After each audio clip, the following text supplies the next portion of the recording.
So, like most everybody growing up, I was told that our modern Santa Claus was really Saint Nicholas, a 4th century Greek bishop serving in Asia Minor, what's now Turkey.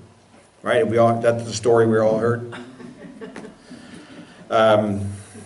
Now, many works of miracles and wonder are attributed to Saint Nick.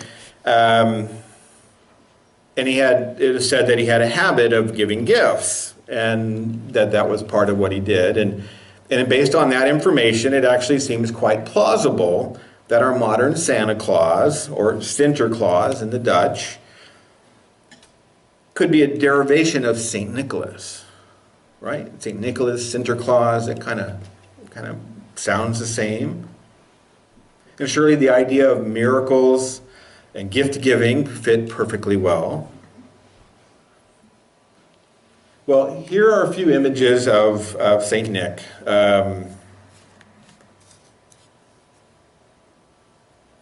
Many of which, as you do a search, they depict him actually as having dark skin, not inconsistent with his Mediterranean origins.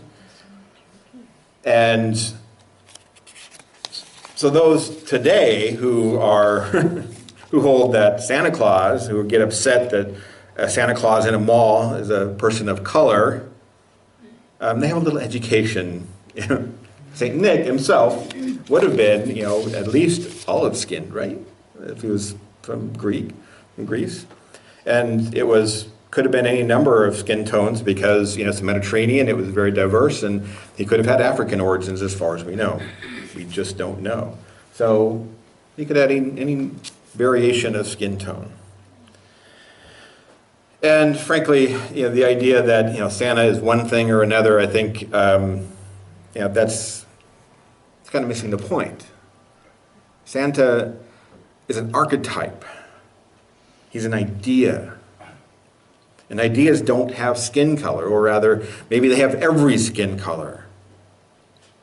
It's a secondary characteristic to archetypes. Now, when I was young, junior high age, I was a bit chubby, had these great big cheeks that would get red when I ran. So there was one girl in my class, Maggie, who said I looked a lot like Santa Claus. Now, in junior high, that's a problem. You do not want to look like Santa Claus when you're in junior high. But those cheeks never quite went away. In time, I learned to embrace the image, the archetype of Santa Claus. I even said, I spent, years, I had, my sister had a suit, and I'd go dressed up at parties for family events, went down, for the Indian guides. I did all these different, did the whole Santa Claus thing, and I enjoyed it. And I remember telling, even telling my nieces and nephews and other kids, I said, someday I want to grow up to be Santa Claus. And of course, kids don't understand. You think you're already grown up. I said, no. Even in my 20s, they know I'm nowhere near grown up yet. So now I'm in my 50s, and I'm still not quite there. Now I have the beard, got the belly, but I'm still working on the jolly part a little bit. I'm not quite jolly yet, but maybe some of the ideas from today's talk might help in that. So back to the old St. Nick, Santa Claus confusion. Like I said, on the surface, it makes some sense, some superficial similarities. But once we look a bit closer at the stories, the motifs we associate with Santa, we end up with more questions than answers. Now, what does the North Pole have to do with this Greek saint? What does it have to do with Turkey? What about flying reindeer and elves? Elves are beings found in old pagan myths, not in Christian folklore. Like many saints, St. Nick has a day dedicated to his memory on the church calendar. His day is December 6th. And for the Western Church, and in Eastern Orthodox Church, it was December 19th. All of which is to say that the only connection between Christmas and St. Nick is that his feast day happens to fall in the same month. And again, this this relationship gets a little bit more tenuous between the legendary Santa Claus of today and the historical person of Saint Nick. Which suggests to me that there's something else going on here. That maybe there's more to this story than we were told. Now, scholars have long known that many figures known as saints in the church had originally been venerated by pre-Christian pagans of Europe as gods, or goddesses, or heroes, or demigods. In Ireland, for example, long before the missionaries arrived, the Celts there worshipped the goddess Bridget, or bride, would be her interpretation. Many of her sites dedicated to her were springs and other significant, places of beauty, and so on the right there is Saint Bridget, and there is on the left is the goddess Bridget. So Saint Bridget not only inherited the sacred sites of the goddess, but also many of her attributes, the symbols. Symbology, the flame, the cross, even the halo is the symbol of the sun, and in which Bridget is celebrated in the coming of spring, and so there's all the similarities, attributes, the sites that were dedicated to the goddess Bridget became dedicated to Saint Bridget. And this has happened all over the place, not in Ireland, it happened in Mexico. Every place the Catholic Church went into, this is what they did. And I'm not saying anything bad here, that's just the way it works. I'm not blaming the church or accusing them of wrongdoing. It's just how cultures and religion evolve over time. They kind of bring in the local traditions and they get blended. New religions don't just come into an area fully formed and fully replace something that pre-existed it. This is what's happened over time. There is no such thing as a pure religion. Just as Unitarian Universalism didn't just appear, it came out of the Christian tradition and evolved into what it is today.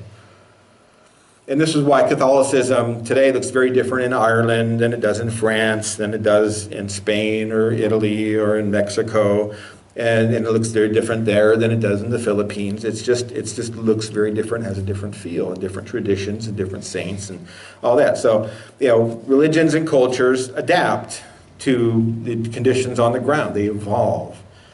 And they do that the same way biological species do. So let's imagine then that Santa Claus, perhaps maybe he pre-existed Christianity in Northern Europe. And only later, after locals continued to follow the many folk traditions associated with him, only later did the church try to attempt to bring him under the umbrella of the church by attributing his abilities and his what he does into, and they just used Saint Nick, who coincidentally had a feast day at the same month and similar enough, and they made it all plausible. So if that's the case, then that begs the question, who was Santa Claus before he was Saint Nick? Why was he significant? What is his association with December 25th, which was the day of the winter solstice before the adoption of the modern calendar? Well, on the left there, that's the Russian Grandpa Frost. And on the right is his Eucasian counterpart, Bull of the Frost, or Kiskan. Bull of the Frost dwells in Tomtor, which is the coldest place in Siberia. And due to the extreme climate, both of these are from way up north.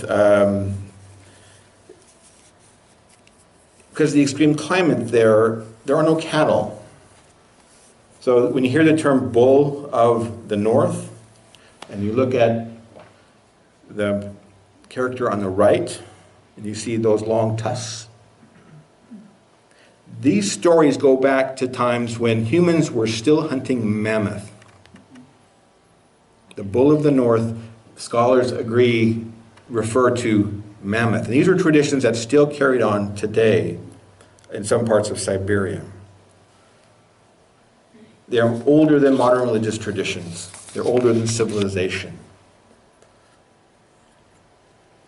Though it would be difficult to verify, we can imagine their culture, which was, the culture of Northern Europe, based on what these other cultures from the far north, which are able to still exist today, relatively unscathed by modernity because of their isolation.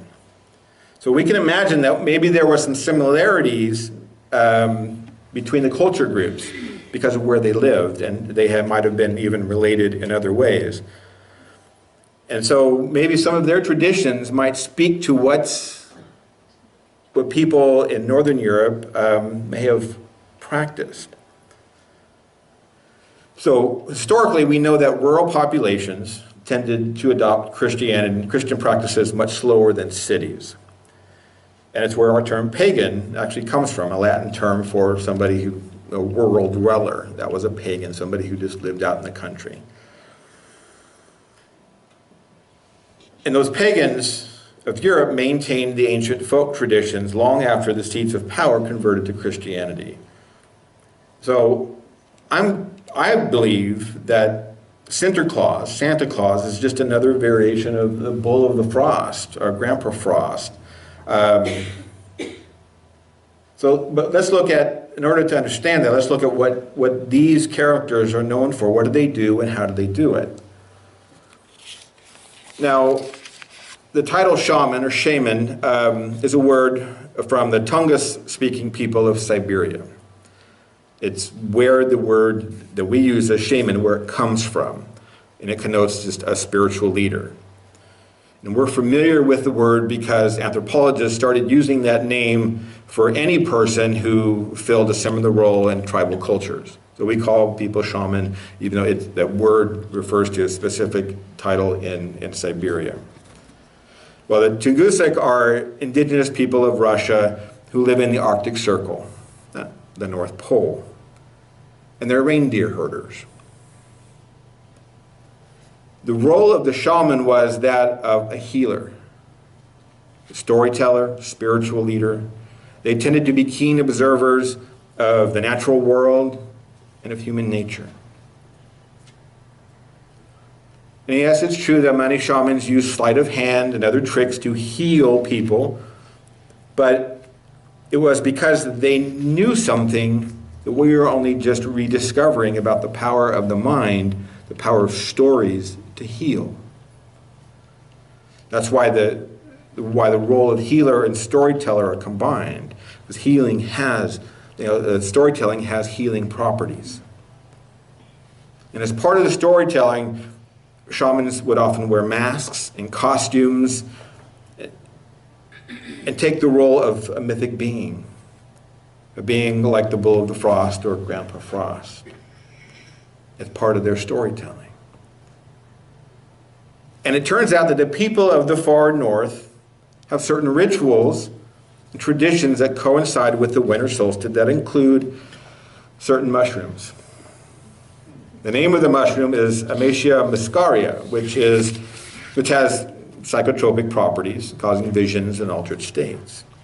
It's also toxic and must be handled in a particular manner so as to get the psychedelic effects without the toxic effects. A shaman dealt with the mushrooms as both a safety practice and as part of the spirituality of the people. Now, the Acacia muscaria grows only beneath certain trees, Christmas trees, coniferous pine tree. They grow in a symbiotic relationship, non-parasitic, and it used to be thought that they were the fruit of the tree. And to this day, in Siberia, shamans dress in ceremonial red and white fur-trimmed jackets to gather the magic mushrooms. First, they pick and place them in partially dry on the trees, which I can imagine would be the decorations would look very nice, wouldn't they? So they place them on the trees, on the pine trees from which they pick them and to dry. And as it turns out, reindeer also like to eat these particular mushrooms, though we don't know for sure if they have the same flying effect that humans have.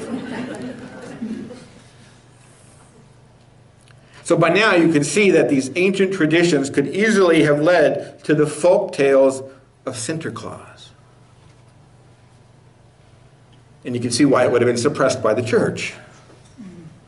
A people awakened and tuned into the natural rhythms of nature are much harder to control and manipulate by the powers that be.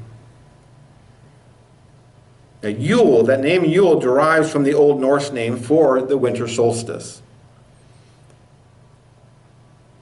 And the whole winter solstice Yule was part of a bigger story. The ancients told stories about how everything happened. That's how they shared, the culture. That's how they learned about when to plant things. Was all through this story. What to do at different times of the year. It was one big story, and that's how they passed their culture down from generation to generation. Well, Yule is the celebration of the divine birth, an ancient concept associated with the solstice that predates Christianity. The goddess in her form of the Great Mother has given birth to the sun. He is young and weak at the winter solstice. But from this point on will grow stronger every day, warming the land and bringing back the season of growth. It is a time to be grateful, to celebrate that even in the darkest of times, there remains a seed of light.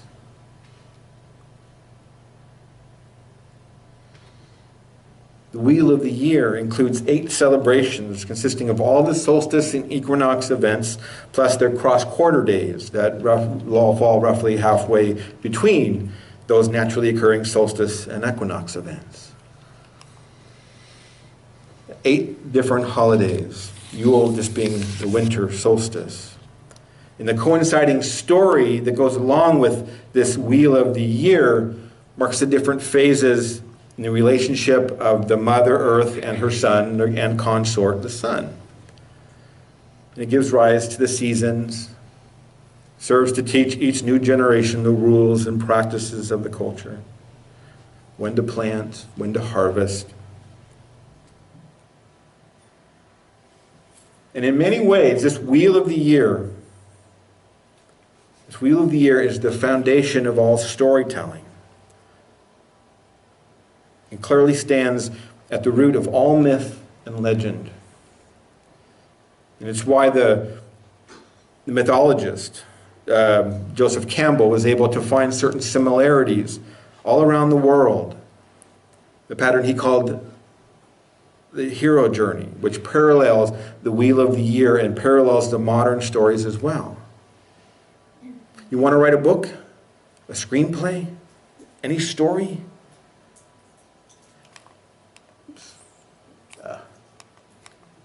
Got out of order here. Here's the outline. It's the hero's journey.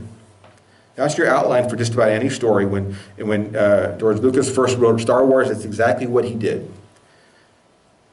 It's the hero's journey. It's in our DNA as a species. It's our collective unconscious itself. Go back, take a look at our favorite holiday movies. Wonderful Lives, Christmas Story, Miracle on 34th Street. They all follow the pattern of the hero journey. Separation and going and finding and returning and then change. And it's not just those, it's Rudolph and Frosty. They all follow the same pattern over and over and over again. It's the way our human mind works. It's the way the human psyche works. And all our stories, they all follow this pattern that was laid down millennia ago.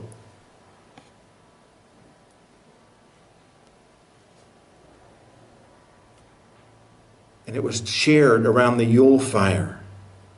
listening to the story of the Earth Mother and her beloved Son who would be born again on the solstice on that longest night. And we can hear still today the drumming and the singing, being drawn into that story. The story that was carefully crafted by the tellers to follow a rhythm and a pattern that would help people get in touch with the story and realize it was their story. It's not just the story of a goddess and the sun and the seasons. It was their story as well, because it comes from their own experience. They are part of nature. In the depth of the collective unconscious, we recognize that this isn't just some story about somebody else. It is us. Deep down we understand that this is our story. We are each the heroes of the story. And we are each called by the story into action to face our personal demons and to ascend the ladder of great consciousness. And we are called to make this journey ever and on in our own stories, in our own lives. Why have the pagan roots of Yule persisted? Because they speak to our deepest longing for the connection to the rhythms of nature, the deep bonds of community, unity with the eternal forces of the universe. And it doesn't matter if you celebrate Yule as the winter solstice, you celebrate Christmas as the birth of Christ. It all speaks to the same truth, that it's you. The story of Christmas is not the story of Jesus being born in a manger. It's the story of you. It's your story. It's unfortunate that the last few thousand years we've been taught to take these stories literally, that they were facts, because they are so much more powerful and more meaningful when we understand that they are our own stories, that they mark our own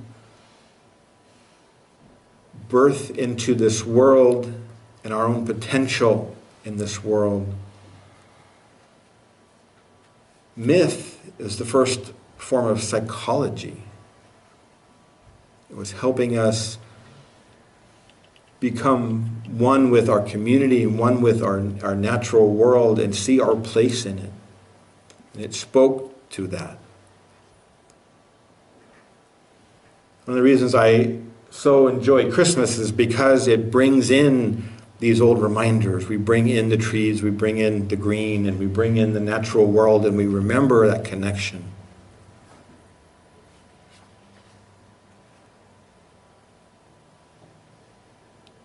So however you celebrate Christmas this year,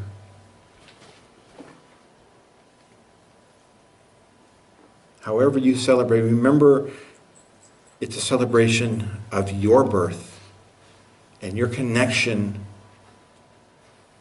to divinity, to nature, to each other. And that's something to celebrate and to sing about, even if you can't sing like angels. So be it. Amen. And blessed be.